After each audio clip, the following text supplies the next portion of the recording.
I am Deanna Walker, 34 years old, and the proud owner of Willowbrook Estate, the most sought-after wedding venue in Connecticut. When my little sister Alicia announced her engagement last year, I was overjoyed. Despite our complicated family dynamic, especially with my stepmother Margaret, I looked forward to being part of her special day. As the wedding approached, a sense of unease grew within me. Then came that call. "You're uninvited from the wedding," the planner said coldly. "Family's orders," I replied. "I understand." She hung up smugly. 20 minutes later, she called back panicking. "Miss Deanna, we didn't know you own the entire venue."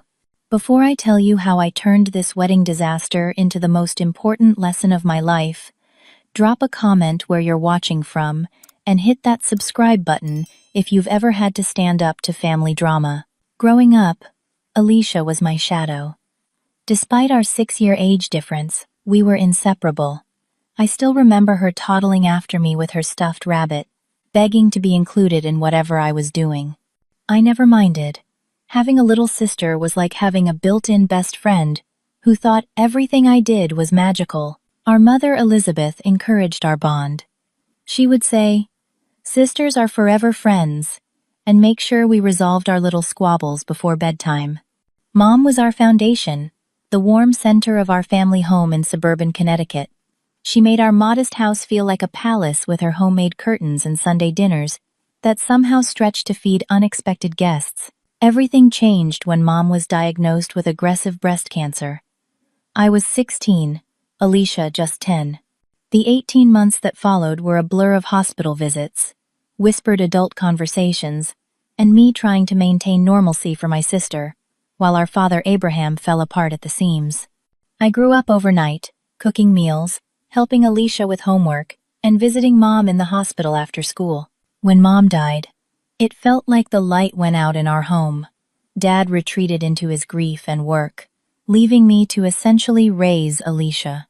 I postponed college applications to stay home that year, unwilling to abandon my sister when she needed stability most. Those nights holding Alicia while she cried herself to sleep are etched in my memory. We clung to each other, our shared grief creating an unbreakable bond. Or so I thought. 3 years after Mom died, Dad met Margaret at a work function. She was polished, efficient, and clearly interested in providing the maternal presence our family lacked. At 19, I was cautiously optimistic. Alicia, at 13, was desperate for a mother figure and embraced Margaret instantly. The wedding was small, and I remember feeling a twinge of betrayal on behalf of my mother, followed immediately by guilt. Dad deserved happiness, and Alicia needed a female role model as she entered her teenage years. I pushed aside my reservations and welcomed Margaret with open arms.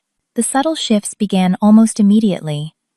Margaret took a special interest in Alicia, shopping for clothes, arranging playdates with the daughters of her friends, and enrolling her in the right summer camps. It was always framed as what Elizabeth would have wanted, making it impossible to object without seeming bitter. Meanwhile, Margaret treated me with cool politeness. My opinions were dismissed as immature, my household contributions criticized as not up to standard.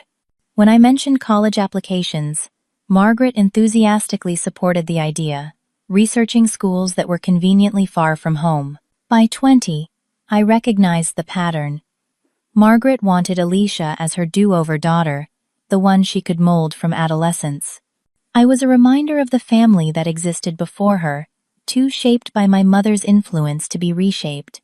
After a particularly heated argument about Alicia's birthday celebration, where my ideas were completely overruled, I made the painful decision to move out. I found a tiny studio apartment and took every hospitality job I could find. Waitressing mornings at a diner, bartending nights at a hotel, weekend catering gigs during wedding season. I was determined to build my own life while staying connected to Alicia. Margaret made this increasingly difficult. Weekend visits were often inconvenient. Phone calls were monitored. Alicia's schedule became mysteriously packed whenever I had free time. Dad noticed, but chose peace over confrontation. "Margaret is just protective," he would say. "Give it time." Despite these obstacles, I made sure Alicia knew I was always there for her. I attended every school play, graduation, and important event, even when my seat was far from the family section. I sent care packages during her college years and took her to lunch whenever she could escape Margaret's orbit. Meanwhile, I was building something for myself. Working in hospitality had sparked my interest in event planning. I noticed the gaps in service, the untapped markets, the inefficiencies that frustrated clients.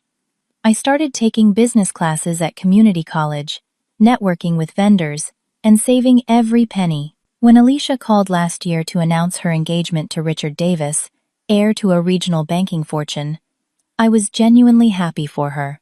At 28, she had finished law school and started her career at a prestigious firm. Richard seemed kind and clearly adored her. During our congratulatory lunch, Alicia gushed about wedding plans and mentioned her dream of a garden ceremony. I always imagined getting married somewhere like Willowbrook, she sighed, unaware of my secret smile. But those places book up years in advance, and they cost a fortune. I might be able to help with that, I said cautiously, not wanting to overstep. Margaret had already appointed herself wedding planner-in-chief, according to Alicia's texts. Really? Do you know someone? Alicia perked up, her eyes bright with hope. For a moment, I considered keeping my success to myself. Margaret had spent years minimizing my achievements while elevating Alicia's. But this was my sister, and her happiness mattered more than old resentments. I more than know someone, I said, reaching for her hand. I own Willowbrook Estate. My journey to owning Willowbrook Estate began with an unlikely opportunity. After 5 years of working multiple jobs and saving religiously, I had a modest nest egg and a wealth of industry connections. At 25, I was managing events at an upscale hotel when I overheard a regular guest lamenting the state of her family property. Willowbrook has been in the family for generations, but nobody wants the responsibility anymore, she told her companion. The maintenance alone is crippling. We're thinking of selling to developers, but it breaks my heart to imagine it carved into condominiums. I approached her carefully, introduced myself, and asked about the property. Willowbrook was a 10-acre estate with a 19th-century manor house, expansive gardens, and several outbuildings. Once a showplace, it had fallen into genteel decay as the family fortunes waned. The guest, Eleanor Bradford, seemed surprised by my interest, but agreed to show me the property. The moment I stepped onto the grounds, I knew. Despite the overgrown gardens and peeling paint, Willowbrook had a timeless charm that modern venues couldn't replicate. The light filtering through ancient oak trees, the secret garden with its crumbling stone walls, the grand ballroom with floor-to-ceiling windows. I could envision it all restored to glory. This could be the premier wedding destination in Connecticut, I told Eleanor, unable to contain my excitement. The bones are perfect. She seemed amused by my enthusiasm, but doubtful. That would take hundreds of thousands of dollars and years of work. I have a business plan, I said, though in truth I was furiously calculating figures in my head. Would you consider seller financing? I could make a down payment now and pay the rest as the business grows. To my amazement, Eleanor was receptive. She preferred seeing Willowbrook restored rather than demolished, and my passion reminded her of her grandmother, who had lovingly maintained the estate. Within months, we had an agreement. The terms were ambitious. I would need to generate significant revenue quickly, but I was undaunted. The first year was brutal. I lived in the caretaker's cottage to save money, working restoration projects by day, and planning my business strategy by night. Every dollar went back into the property. I cultivated relationships with top wedding vendors, offering discounted rates for photo shoots to get Willowbrook featured in bridal magazines. I leveraged my hotel contacts to create partnerships with luxury accommodations for out-of-town guests. Gradually, Willowbrook transformed. The gardens bloomed again. The ballroom gleamed with restored hardwood floors, and modern amenities were discreetly integrated into the historic setting. By year 3, we were booking weddings 18 months in advance. By year 5, we had a wait list and had been featured in national publications as a destination venue. Through it all, I shared little of my success with my family. Dad knew I owned an event business, but seemed vague on the details. Alicia assumed I managed the property for someone else. Margaret simply didn't ask. I stopped seeking their approval years ago, finding validation instead in my growing business and the beautiful community I'd built among my staff and industry colleagues. So, when Alicia mentioned Willowbrook as her dream venue, I felt a complicated mixture of pride, amusement, and trepidation. Her reaction to my revelation was everything I could have hoped for. "You own Willowbrook?" she gasped, eyes widening. "The Willowbrook estate? With the famous rose garden and that amazing crystal chandelier? Deanna, how did I not know this?" I shrugged, trying to seem nonchalant, though her genuine amazement warmed my heart. "You've been busy with law school and your career, and it's not like the family asks much about my work." Alicia had the grace to look embarrassed. "I should have paid more attention. This is incredible, Deanna. You built this all yourself?" "Every square inch," I confirmed, "and it would be my honor to host your wedding there. Consider it my gift to you and Richard." Alicia's eyes filled with tears. "That's too generous. Willowbrook must cost a fortune to book." "About $75,000 for the package you'd want," I said matter-of-factly. "But you're my sister.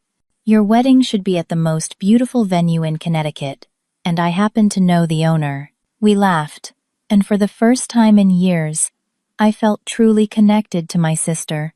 She hugged me tightly, whispering thank you repeatedly. We spent the afternoon touring the property, with Alicia gasping at each new discovery. Watching her excitement, I allowed myself to hope this wedding might bridge the distance that had grown between us. The reality check came swiftly in the form of Margaret. Alicia insisted on bringing her and Dad to Willowbrook the following weekend. Dad was genuinely impressed, clapping me on the back and saying, "You've done good, kiddo," with tears in his eyes. Margaret's reaction was more measured. "It's certainly rustic," she said, eyeing the 200-year-old oak beams in the reception hall. "I suppose that's the aesthetic some people prefer." I bit my tongue, reminding myself this was about Alicia. "The historic elements are what make Willowbrook special, but we've updated all the important modern amenities," I explained, professional despite the slight. "Our brides appreciate that balance of character and comfort." "Speaking of brides," Margaret said, turning to Alicia, "I've taken the liberty of contacting Amanda Pierce about planning the wedding. You remember Amanda? Her daughter was in your prep school. She does all the important events in Greenwich." That was the beginning of my systematic exclusion from the planning process. Despite owning the venue, my input was treated as interference.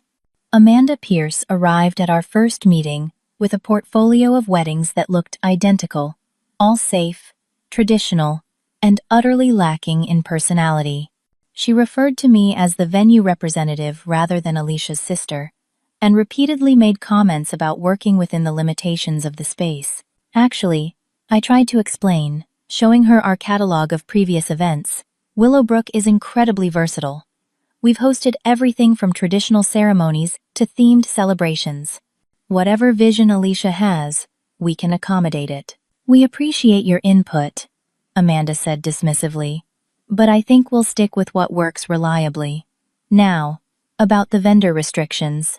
"There are no required vendors at Willowbrook," I clarified. "We have preferred partners who know the property well, but clients are welcome to bring in their own choices." "How unusual," Amanda said with a thin smile. "Most quality venues maintain stricter control." Throughout the meeting, Alicia remained mostly silent, looking between Amanda and Margaret whenever a decision point arose. I could see her enthusiasm being systematically replaced with anxiety. When she did suggest something, like using the secret garden for the ceremony, Margaret would quickly redirect. "Outdoor ceremonies are so unpredictable, darling. The ballroom is much more suitable for someone of Richard's family standing." By the end of that first planning session, I felt like an outsider in my own venue. As everyone was leaving, I pulled Alicia aside. "Are you happy with how things are shaping up?" I asked gently. "Because this is your wedding, not Margaret's," or Amanda's. Willowbrook can be anything you want it to be. Alicia squeezed my hand. I know, and I appreciate it so much. Margaret is just trying to help, and she has connections to all the right people. It'll be easier if I let her handle some things. I nodded, recognizing the pattern, but unwilling to create tension when Alicia already seemed stressed. Just remember I'm here if you need anything. Literally anything. That night, Dad called, asking me to meet him for coffee the next day. I hoped he'd recognized the dynamics at play and wanted to intervene. Instead, he asked for my patience. Margaret means well, he said, stirring his coffee endlessly. She wants Alicia's wedding to be perfect. So do I pointed out. It's why I offered Willowbrook in the first place. Dad sighed, suddenly looking every one of his 65 years. I know, sweetheart, and it's incredibly generous. But Margaret has always been sensitive about your independence. The way you built your life without needing us. Without needing her, you mean? I said quietly. Dad, she pushed me away from day one. That's not entirely fair, he protested weakly. She was trying to find her place in a ready-made family. It was difficult for everyone. I recognized the futility of this conversation, one we'd had variations of for 15 years. What are you asking me to do exactly? Just go along with Margaret's ideas when you can. Let her feel included. She's invested in this wedding. And when her ideas don't work for the venue, or when they make Alicia unhappy, Dad looked away. Try to find compromises. Please, Deanna, for the family peace. I agreed. Not because I thought he was right, but because I loved him and Alicia.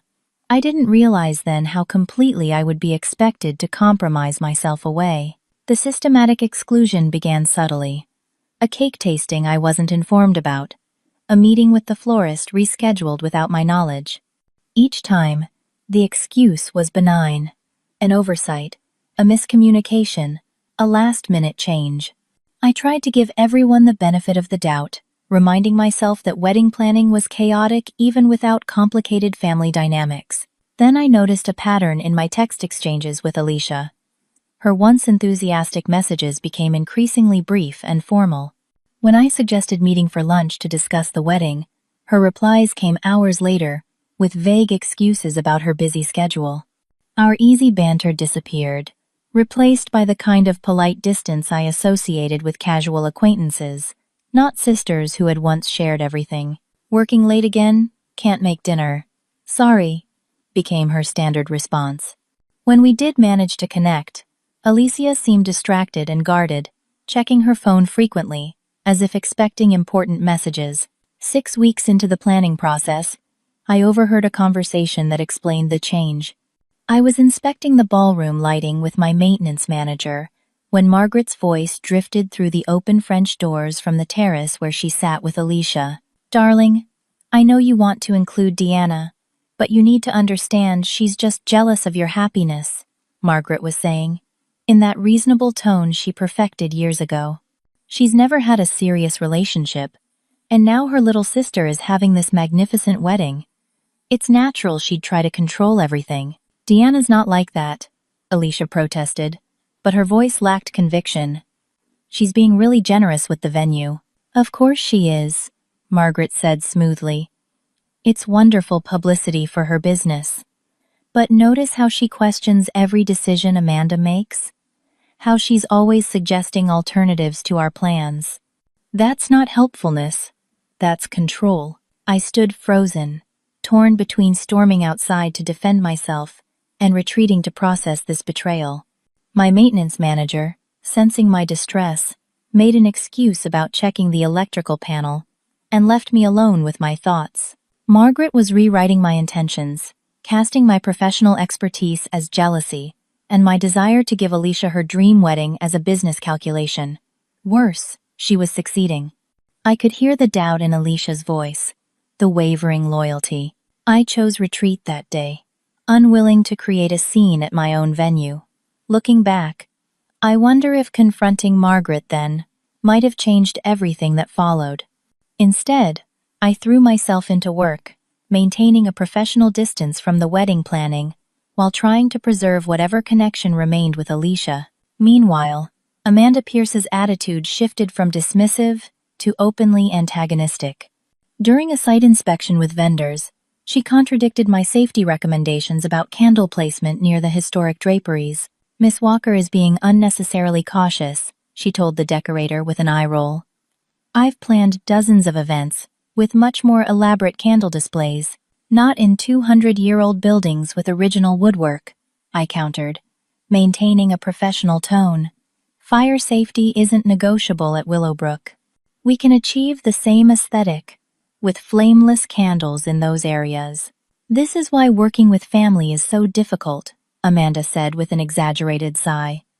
"They think personal connection entitles them to override professional expertise." The irony of her statement might have been amusing if it weren't so infuriating. I was the professional being overridden at every turn. When I raised concerns about the proposed guest count exceeding our safe capacity, I was labeled difficult. When I pointed out that their timeline didn't allow for proper setup, I was micromanaging. When I suggested the garden cocktail hour they planned would be challenging in high heels, I was overthinking. Each interaction left me increasingly frustrated and concerned. This wasn't just about my feelings anymore.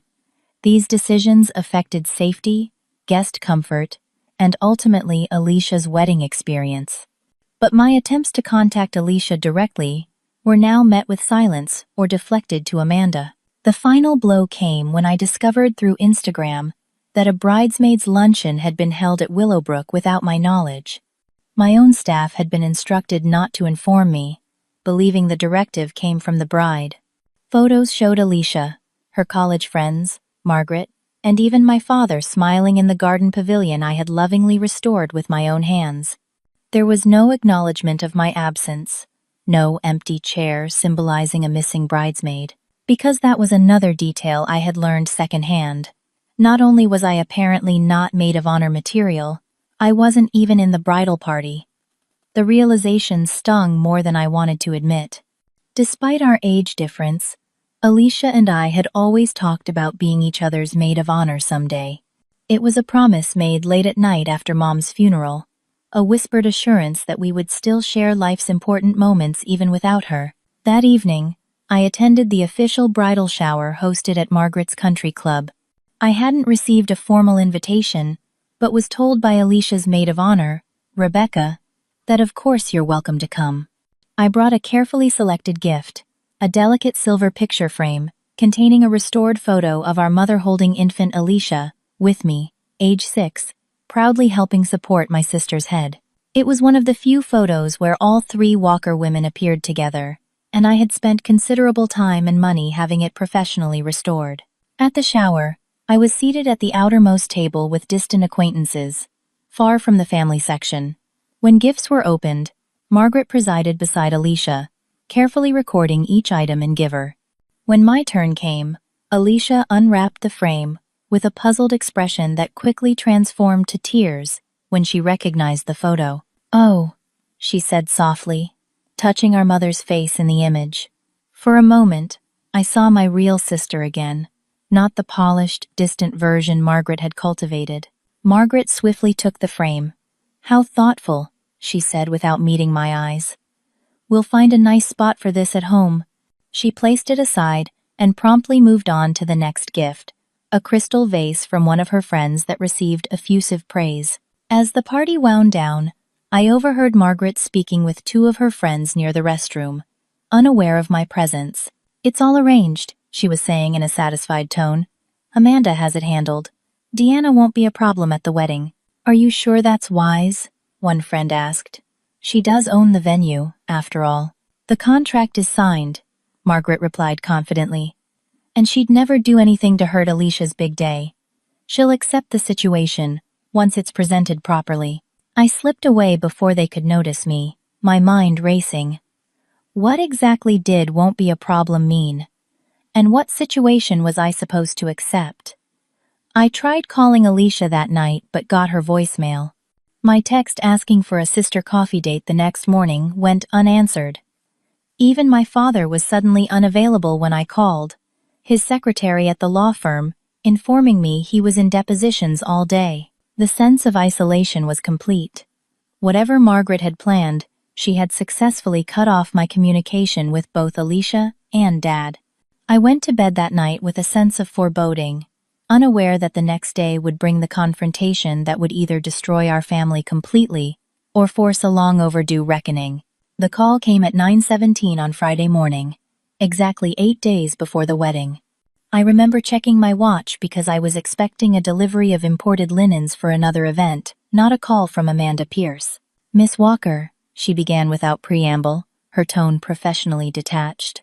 "I'm calling regarding the Davis Walker wedding next Saturday." "Yes?" I responded, setting down my coffee. Something in her voice triggered my internal alarms. "There's been a change to the guest list I need to inform you about." A pause, perfectly calculated. "You're uninvited from the wedding. Family's orders." The words landed like physical blows. Uninvited. From my sister's wedding. At my own venue. I gripped the edge of my desk, grateful Amanda couldn't see my face. "I understand," I replied, my voice steady despite the earthquake happening inside me. "Good," Amanda said, unable to hide the smug satisfaction in her tone. "The family feels this is best for everyone involved. The contract for the venue remains valid, of course. Your staff will be expected to provide all services as agreed." "Of course," I echoed hollowly. "Then we're clear. Goodbye, Miss Walker." She hung up before I could respond, though I had nothing else to say. The phone slipped from my fingers to the desk as the reality washed over me. My own sister had banished me from her wedding. No explanation, no personal call, just a cold dismissal through a third party. For several minutes, I sat perfectly still, trying to process what had happened. The pain was physical, a tightness in my chest that made it difficult to breathe. Tears burned behind my eyes but didn't fall. I felt strangely disconnected, as if watching someone else's tragedy unfold. Then the analytical part of my brain kicked in, the part that had built a successful business from nothing. Amanda had said family's orders, not Alicia's orders. The distinction felt important. Was this Margaret's doing, with Alicia's consent? Or was Alicia being manipulated into decisions that weren't truly her own? Either possibility hurt, but in different ways. If Alicia had chosen this, our relationship was damaged beyond what I had realized. If she was being manipulated, she was still the little sister who needed protection, even from herself. And then there was the practical reality Amanda seemed to have overlooked. I owned the venue, not managed it, not worked there, owned it completely. Every blade of grass, every historic beam, every crystal in the chandeliers belonged to me. The contract for Alicia's wedding was with my company, signed by me as a formality despite my verbal gift of the venue costs. The realization didn't bring vindictive pleasure, just a hollow sadness. I had no intention of canceling my sister's wedding venue, regardless of how she was treating me. But the oversight revealed how completely Margaret and Amanda had dismissed my position and accomplishments. In their world, I was just the inconvenient sister, not a successful business owner who controlled the very ground they planned to stand on. My executive assistant, Bethany, knocked gently before entering my office. "Deanna? The linen supplier is on line 2 about the delivery schedule." One look at my face had her closing the door and approaching my desk with concern. "What's wrong? You look like you've seen a ghost." "I've been uninvited from Alicia's wedding," I said, the words strange in my mouth. "By the wedding planner. Family's orders." Bethany's jaw dropped. "They can't do that. It's your venue." "Apparently they can. Or they think they can." I rubbed my temples, feeling a headache forming. "The wedding will proceed as planned. I just won't be attending." "That's insane," Bethany protested. "After everything you've done for Alicia? The venue alone is worth $75,000. "It's not about the money," I said quietly. "It never was." Bethany started to argue further, but my desk phone rang again. I glanced at the caller ID, Amanda Pierce. 20 minutes after hanging up on me, she was calling back. I met Bethany's eyes and put the call on speaker. "This is Deanna Walker. I answered neutrally. Miss Walker, Amanda's voice had lost all its previous smugness, replaced by barely controlled panic. There seems to be some confusion about your role at Willowbrook Estate. No confusion on my part, I replied. I'm the owner. A pause. Yes, that's what I've just been informed. When you didn't correct me earlier, you didn't ask for clarification earlier. You delivered a message and hung up. Miss Deanna. She switched to my first name, her tone now placating. We didn't know you own the entire venue. The family was under the impression you were a manager or events coordinator there. The absurdity of the situation might have been comical if it weren't so painful. And none of you thought to ask during the 6 months of planning my sister's wedding? There's clearly been a miscommunication, Amanda said, desperation creeping into her voice. The wedding is tomorrow. Perhaps we could meet to discuss. I'll need to think about my options, I interrupted, unwilling to make this easy for her. I'll be in touch. I hung up, meeting Bethany's wide eyes across the desk. Well, that was illuminating, I said dryly. What are you going to do? She asked. It was the question I'd been asking myself since Amanda's first call. What could I do? What should I do? The vindictive options were obvious. Cancel the event, enforce some obscure contract clause, demand full payment instead of gifting the venue. But those choices would hurt Alicia most of all, and despite everything, I couldn't bring myself to ruin her wedding day. Nothing yet, I decided. I need to understand exactly what's happening before I respond. My phone began buzzing with texts. 5 in rapid succession from Margaret. I silenced it without reading them. Whatever crisis was unfolding on their end would have to wait. I needed space to process my own feelings first. Cancel my meetings for the day, I told Bethany. And if anyone from my family calls the office, take a message but don't put them through. Once alone, I finally allowed the tears to come. Years of emotional investment in my relationship with Alicia, years of trying to maintain our sisterhood despite Margaret's interference, all culminating in this cruel exclusion. It felt like losing her all over again, but this time by choice rather than circumstance. I called my best friend Camille, who had witnessed the entire saga of my family relationship since college. She listened to my halting explanation without interruption, then responded with the righteous anger I couldn't quite access yet. This is emotional abuse, Deanna, she said firmly. Margaret has been isolating and manipulating Alicia for years, and now she's escalated to completely cutting you out of a major life event. At your own venue. I know, I whispered. But what do I do? What do you want to do? Camille asked gently. The question stopped me short. What did I want? Not revenge. Not to hurt Alicia. But I did want the truth. I wanted to know if my sister had really chosen to exclude me, or if she was as much a victim of manipulation as I suspected. I want to talk to Alicia directly, I realized. No Margaret, no Amanda, no intermediaries. I need to hear from her what she actually wants. Then that's what you should demand, Camille said. Use the venue as leverage if you have to.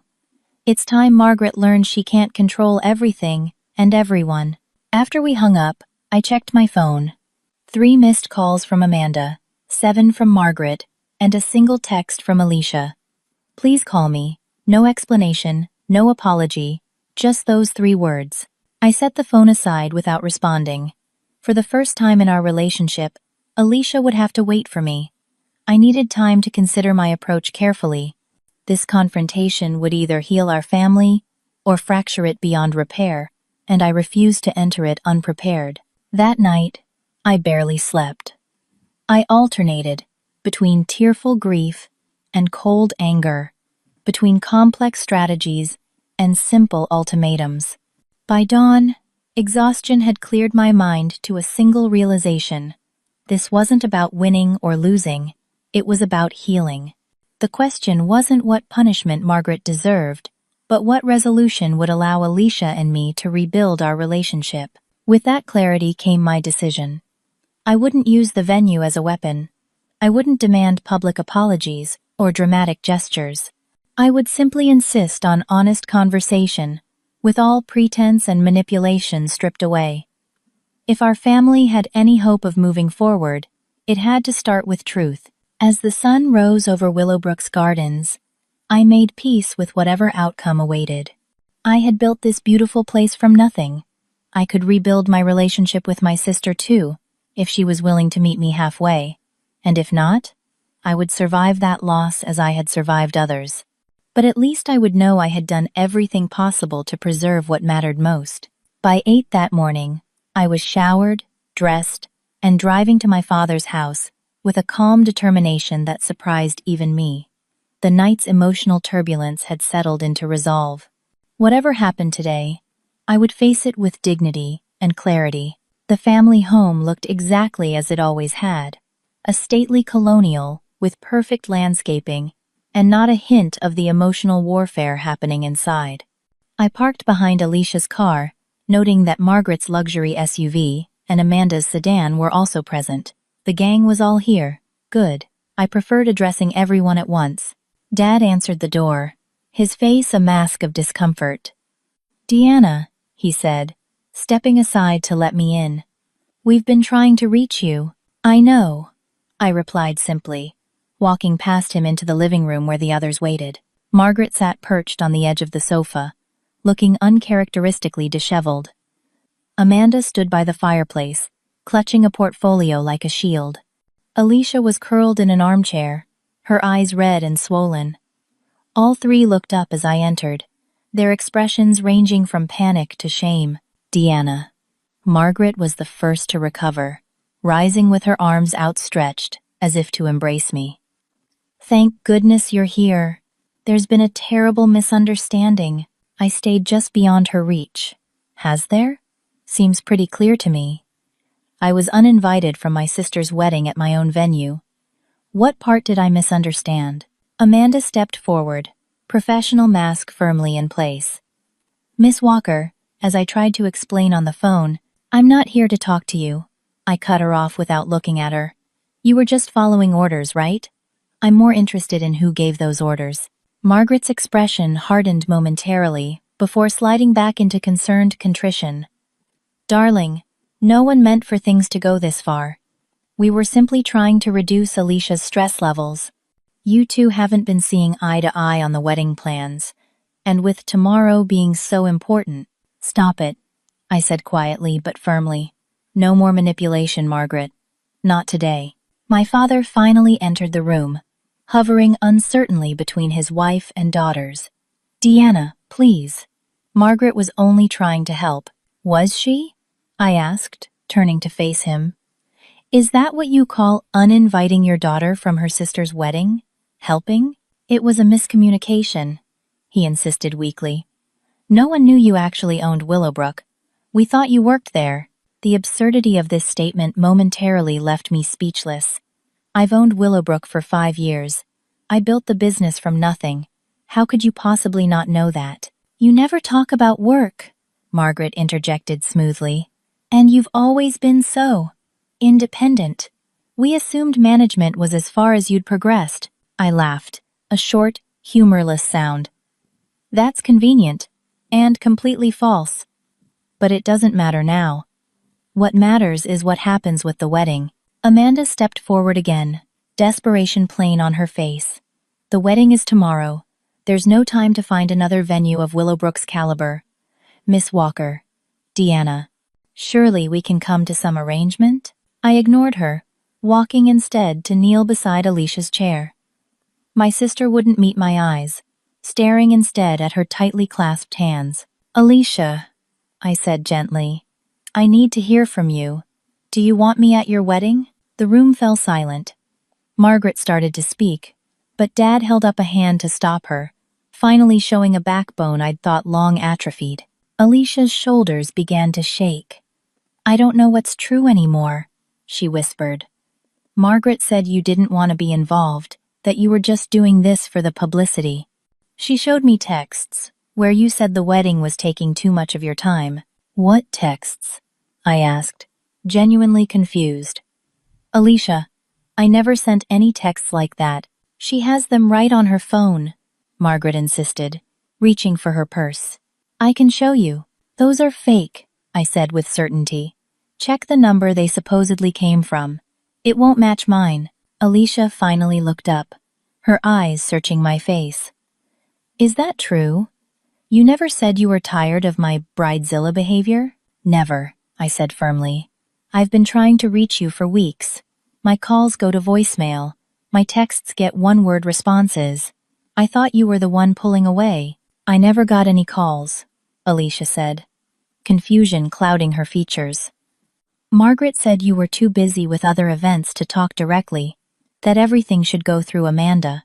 We both turned to look at Margaret, whose composed facade was beginning to crack. This is ridiculous, she huffed.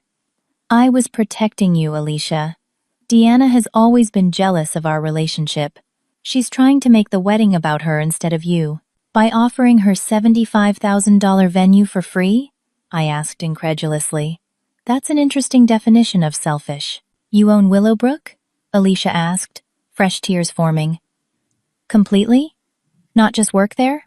My heart broke at the genuine surprise in her voice. Yes, sis. I own every inch of it. I've been telling you about my business for years in emails and during our lunches.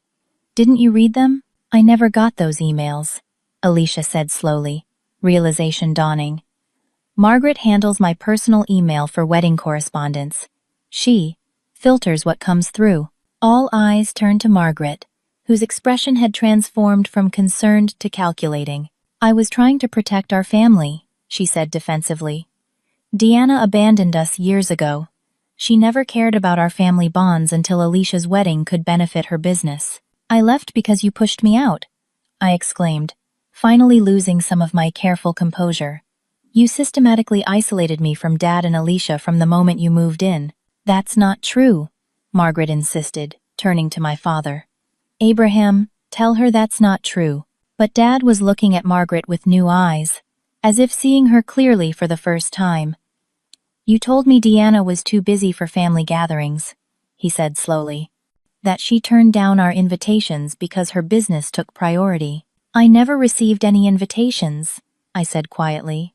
And you told me Deanna thought my law career was a waste of my potential, Alicia added, standing now. That she laughed about me working for a firm instead of starting my own business. I've always been incredibly proud of you, I told Alicia. I tell everyone my sister is a brilliant attorney. The room fell silent, as years of manipulations and miscommunications unraveled. Amanda Pierce stood forgotten by the fireplace, watching the family drama with professional discomfort. Margaret's carefully constructed narrative was collapsing, and she knew it.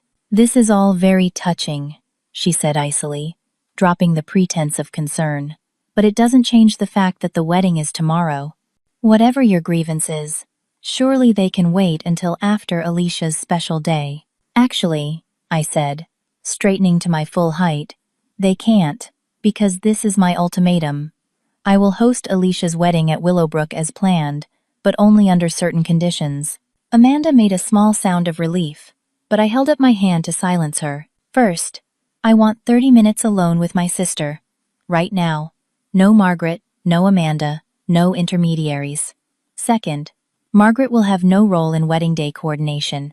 My staff will handle everything according to Alicia's wishes. Her wishes, not anyone else's. Third, I will be wherever Alicia wants me to be during the ceremony and reception, whether that's as a guest or part of the bridal party. This is outrageous, Margaret sputtered. After all the work I've put into this wedding, the work you've put in, I interrupted coldly, has been primarily directed at excluding me from my sister's life. That ends today. I turned to my father, whose expression held a mixture of shame and dawning recognition. Dad, I suggest you take Margaret and Miss Pierce to get some coffee. Alicia and I need to talk. For a moment, I thought he might default to his usual peace at any price position. Instead, he nodded firmly. You're right. Margaret, Amanda, let's give the girls some space. Abraham, Margaret protested, but his resolve didn't waver. Now, Margaret, he said with quiet authority. We've caused enough damage already. As they left, Margaret practically vibrating with suppressed rage, Amanda looking shell-shocked, and Dad with slumped shoulders, I turned to face my sister. For the first time in years, We were truly alone together, without Margaret's influence hovering between us. "I'm so sorry," Alicia whispered, as the front door closed behind them. I had no idea what she was doing. I opened my arms, and she fell into them like she used to when we were kids.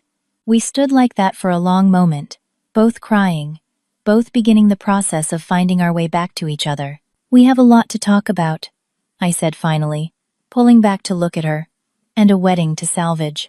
Alicia managed a watery smile.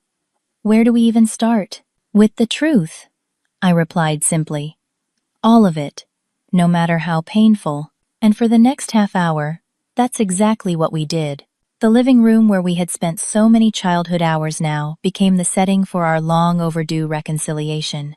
Alicia and I sat close together on the sofa, the physical proximity helping bridge the emotional distance Margaret had engineered between us. "I thought you were pulling away from me," Alicia confessed, wiping tears. "Every time I tried to include you in wedding stuff, Margaret would say you were too busy or not interested. And I thought you were letting Margaret push me out of your life," I replied. "The few times we did talk, you seemed distant and guarded." "She told me you thought my wedding was too traditional and boring," Alicia said, shaking her head in disbelief. "That you were just humoring me by offering Willowbrook." "I was honored you wanted to get married there," I assured her. "It felt like the perfect way to contribute to your happiness." As we compared notes, a disturbing pattern emerged. For years, Margaret had been intercepting our communications, filtering what got through, and reframing anything that did with her own toxic narrative. She had expertly played on my insecurities about belonging in the family and Alicia's anxieties about measuring up to her successful older sister. "I can't believe I never questioned it," Alicia said, genuine remorse in her voice. "Looking back, there were so many red flags." "Margaret is very skilled at what she does," I said without rancor. "And she had years to perfect her technique. We can't blame ourselves for not seeing it sooner." "But I should have trusted you more," Alicia insisted. "After everything we went through together after Mom died, how could I believe you didn't care about me?" I squeezed her hand. "The same way I believed you'd exclude me from your wedding. We were both manipulated by someone who knew exactly which buttons to push." The mention of the wedding brought us back to the immediate crisis.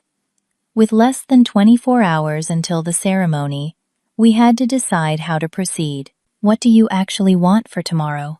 I asked Alicia directly. "Not what Margaret wants, not what Amanda planned, but what you want. It's your wedding." Alicia hesitated, so conditioned to deferring to others that articulating her own desires seemed difficult. "I'm not even sure anymore," she admitted. "So much of the planning has been Margaret taking over while I nodded along." "Close your eyes," I suggested. "Imagine walking into Willowbrook tomorrow. What does your perfect wedding day look like? What elements feel truly important to you and Richard?"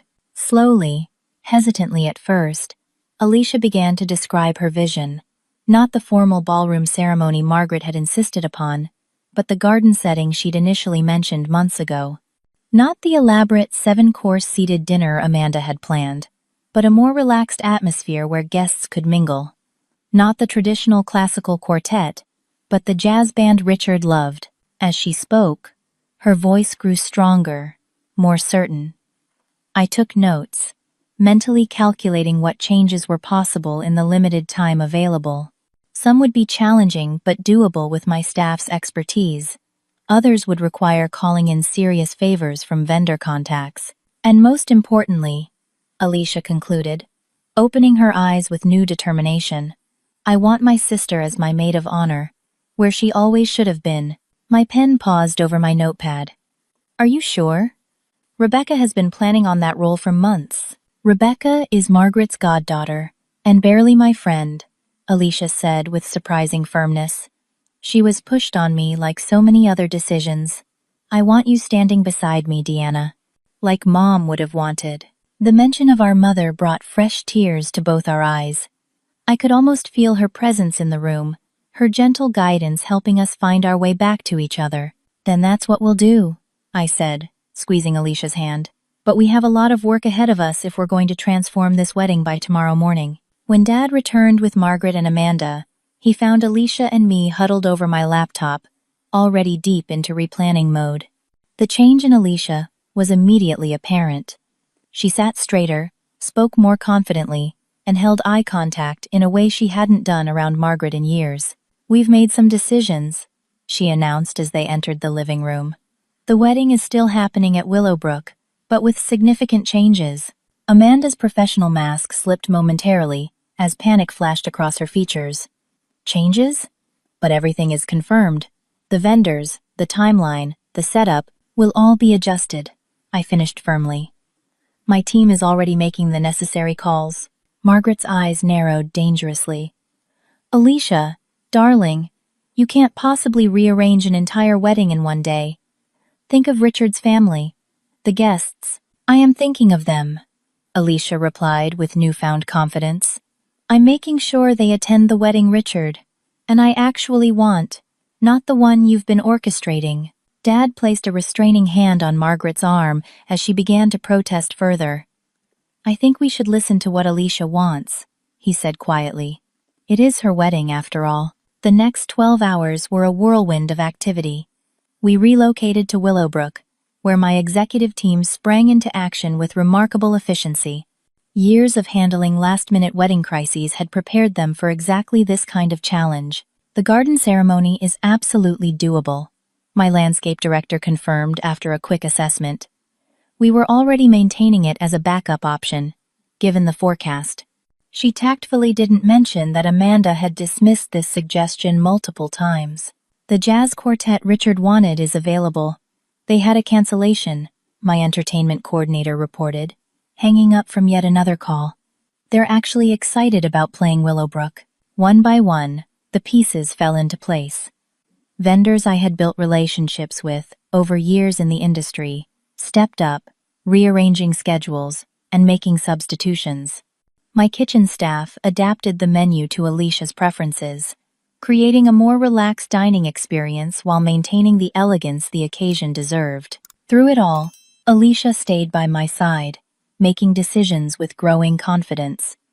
Each choice seemed to strengthen her, as if reclaiming her wedding was helping her reclaim herself. Margaret made several attempts to reassert control, alternating between honey-sweet concern, "Darling, you're exhausting yourself with all these changes," and thinly veiled threats, "Richard's mother will be appalled by this casual approach." Each time, Alicia stood firm, sometimes with my support, sometimes entirely on her own. Amanda Pierce, professional to the end despite her obvious discomfort, adapted to her diminished role with grudging competence. "I'll need the updated timeline as soon as possible," she requested stiffly. "And clarification on my responsibilities tomorrow. Coordinate the transportation and guest arrivals," I instructed her. "My team will handle everything on site." As evening approached, Richard arrived with his best man to check on the progress.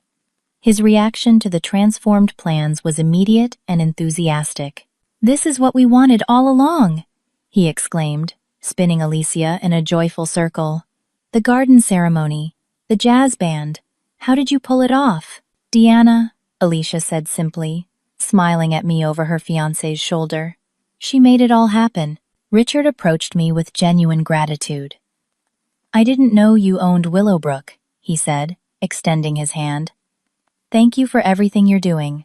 This is going to be the wedding we actually wanted, not the society event it was turning into." His sincere appreciation confirmed what I was beginning to understand. Margaret's manipulation had affected not just Alicia and me, but Richard as well.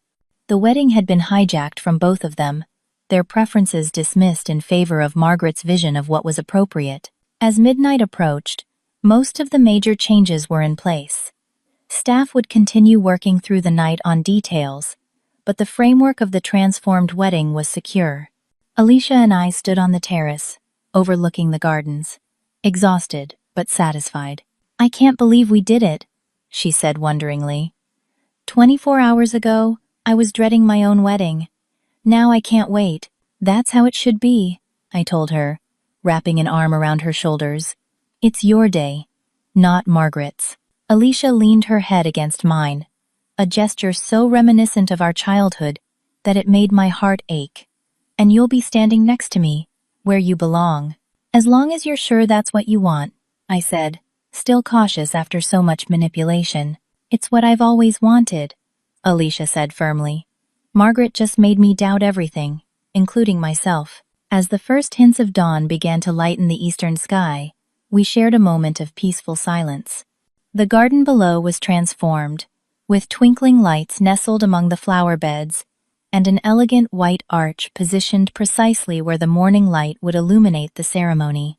In a few hours, Alicia would become Richard's wife here, surrounded by beauty that honored both the occasion and their authentic wishes. Do you remember when we used to watch the sunrise with Mom?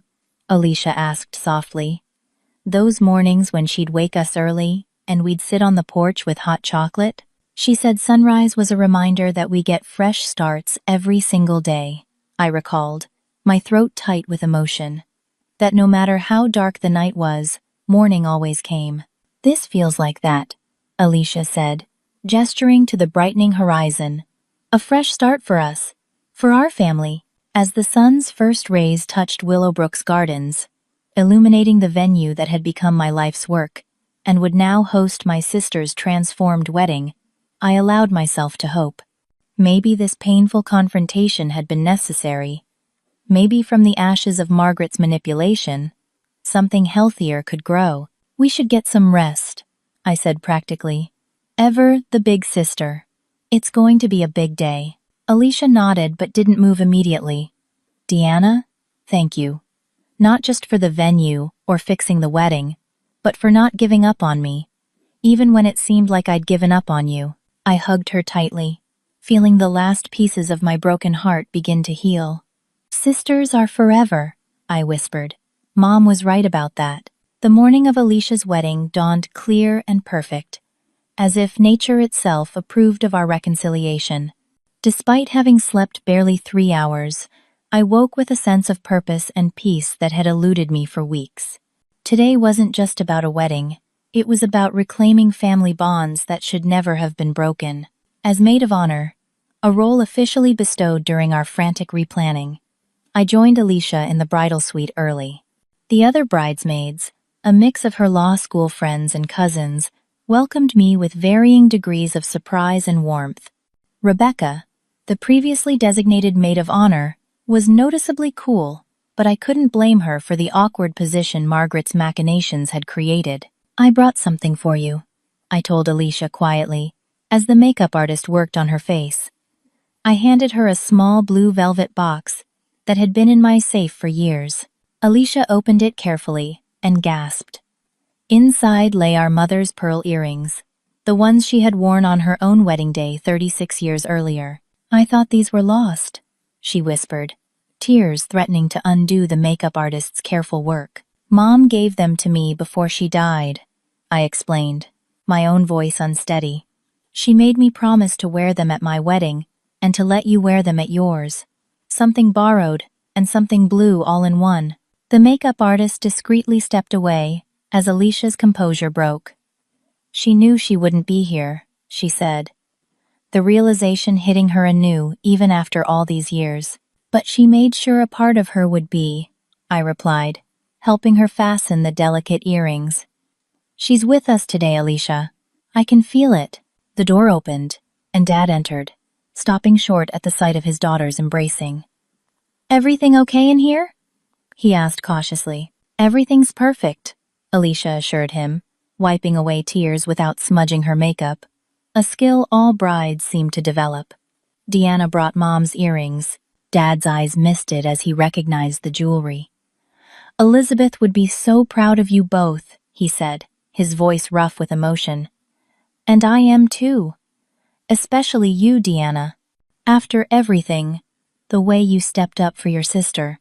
That's what family does, I said simply, though his words meant more than he could know. Yes, he agreed with unusual firmness. That's what real family does. The emphasis wasn't lost on either of us. Something had shifted in Dad, too. A willingness to finally see the dynamics that had damaged our family for so long. As the ceremony time approached, I helped Alicia with final preparations, then took my place to precede her down the garden path that served as our aisle. The transformation of Willowbrook was complete.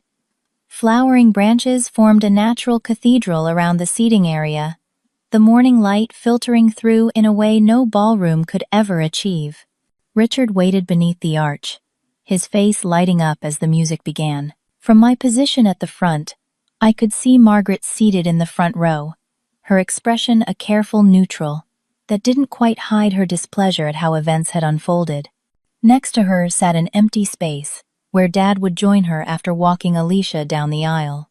For now, he stood with his younger daughter at the garden entrance, both of them momentarily hidden from the guests' view.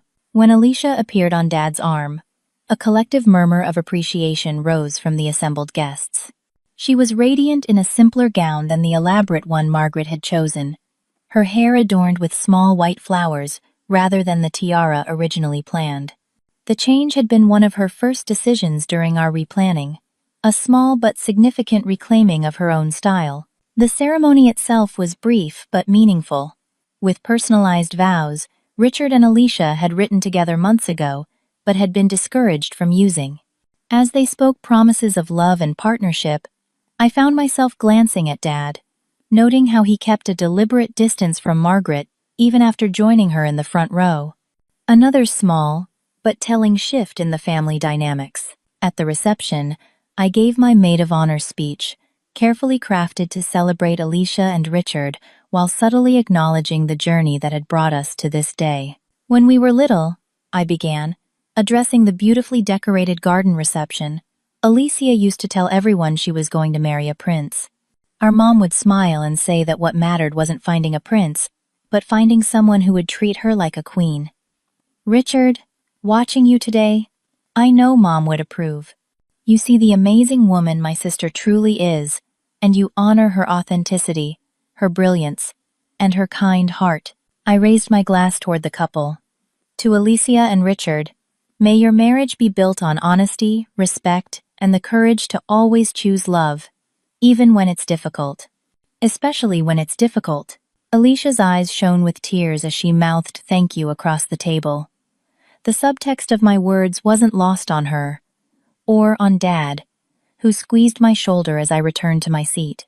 Later, during the father-daughter dance, Dad surprised everyone by asking the band to pause after his dance with Alicia. Taking the microphone, he addressed the gathering with uncharacteristic assertiveness. Today isn't just about gaining a son-in-law, though Richard is a wonderful addition to our family, he said, his voice steady. It's about celebrating both my daughters. He turned to me, extending his hand. Deanna, may I have this dance as well? As we moved across the floor to a song that had been one of Mom's favorites, Dad spoke quietly, for my ears alone. I've failed you, Deanna. For years I chose peace over truth, and you paid the price. I'm so sorry. It's not too late to change that pattern, I told him, forgiveness in my voice. Starting now. I've already started, he replied with unexpected firmness. Margaret and I will be having a very long conversation after this weekend. Things cannot continue as they have been. I nodded, not pushing for details, but appreciating his commitment. This wasn't the time or place for family therapy, but acknowledging the problem was an essential first step. As the reception continued, I noticed Margaret maintaining a careful distance, her usual dominating presence subdued by the clear shift in family alliances. Several times I caught her watching me with an unreadable expression, but she made no attempts at conversation or reconciliation. Near the end of the evening, Alicia found a moment to pull me aside into the small garden alcove where we had watched the sunrise. I can't thank you enough, she said, genuine gratitude in her eyes. Not just for saving the wedding, but for showing me what was happening with Margaret. For years, I thought I was going crazy, doubting my own memories and feelings. That's what manipulation does, I said gently. It makes you question your own reality. But you broke free, Alicia. You stood up for yourself when it mattered. Because you showed me how, she replied, squeezing my hands. You could have used the venue situation to get revenge, and honestly, no one would have blamed you. Instead, you chose healing, Revenge would have felt good for about 5 minutes, I admitted. Then it would have destroyed any chance of rebuilding our relationship. Some things are worth more than temporary satisfaction. As we rejoined the reception, I reflected on the lessons of the past 48 hours. In choosing compassion over vengeance, I hadn't just salvaged Alicia's wedding. I'd created space for genuine healing. The road ahead wouldn't be easy, especially with Margaret, whose behavior stemmed from deep insecurities that a single confrontation couldn't resolve. But for the first time in years, honest communication had replaced manipulation. Reality had replaced the distorted narratives that had kept us apart. After Alicia and Richard departed for their honeymoon, I stayed behind to oversee the cleanup, a habit from years of venue management that I couldn't break even for my sister's wedding. Dad found me in the garden, looking tired but more present than he had in years. "Margaret's gone back to the house," he said, settling onto a bench beside me. "I told her I needed time with my daughters today." "That's a start," I acknowledged, appreciating his small act of independence. "It's more than that," he said seriously. "I've spent 15 years enabling behavior that hurt my children. That stops now." He paused, choosing his words carefully. "I don't know what the future holds for my marriage, Deanna, but I do know I want a real relationship with both my daughters, whatever that takes." "I'd like that too," I said sincerely. In the months that followed, our family began the slow, sometimes painful process of rebuilding on healthier terms. Margaret and Dad entered counseling, with mixed results but genuine effort on Dad's part. Alicia and Richard returned from their honeymoon with a newfound clarity about establishing boundaries with family, and I found myself gradually relaxing the protective walls I'd built over years of exclusion. Perhaps the most unexpected outcome was Alicia's growing interest in Willowbrook. As a corporate attorney with event planning experience through her own wedding, she brought a valuable perspective to my business. 6 months after the wedding, she proposed a partnership that would utilize her legal expertise while allowing her to scale back her law firm hours. "Are you sure?" I asked when she presented the detailed proposal. "Working together might be complicated given our history." "I think it's perfect because of our history," she countered.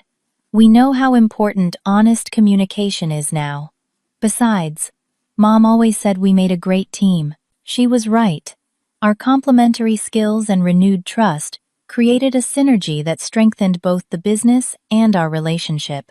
Planning our first family holiday without Margaret's orchestration, she had opted to visit her sister instead. Alicia and I found ourselves laughing over menu plans in my office at Willowbrook. "Remember Mom's disastrous attempt at bread pudding?" Alicia giggled, referencing a childhood Christmas memory. "The one that was still liquid in the middle? How could I forget?" I replied, grateful for the easy reminiscence that had once been so difficult with Margaret's revisionist history always lurking. Looking back on the wedding that almost tore us apart permanently, I'm struck by how close we came to losing each other. Had Amanda Pierce not made that follow-up call revealing my ownership of Willowbrook, would I have found the strength to confront the situation? Had Alicia not been willing to question Margaret's narrative when presented with contradictions, would reconciliation have been possible? What I know with certainty is this: standing your ground doesn't have to mean burning bridges. Sometimes, the strongest position comes from offering healing rather than demanding vindication. Margaret's manipulations had power because they operated in shadows, twisting words and creating isolation. Bringing everything into the light, painful as it was, allowed truth to disinfect years of emotional wounds. As for Willowbrook, it continues to be my heart's work, now enriched by my sister's contributions. The venue that almost hosted a family fracturing instead witnessed a healing that continues to unfold, one honest conversation at a time. Have you ever had to choose between revenge and reconciliation in your own family? Drop a comment below with your experience. And if this story resonated with you, please hit that subscribe button and share it with someone who might need to hear that family healing is possible, even after years of hurt. Remember, it's never too late for a new sunrise. Thank you for listening to my story, and I wish you courage in your own family journey.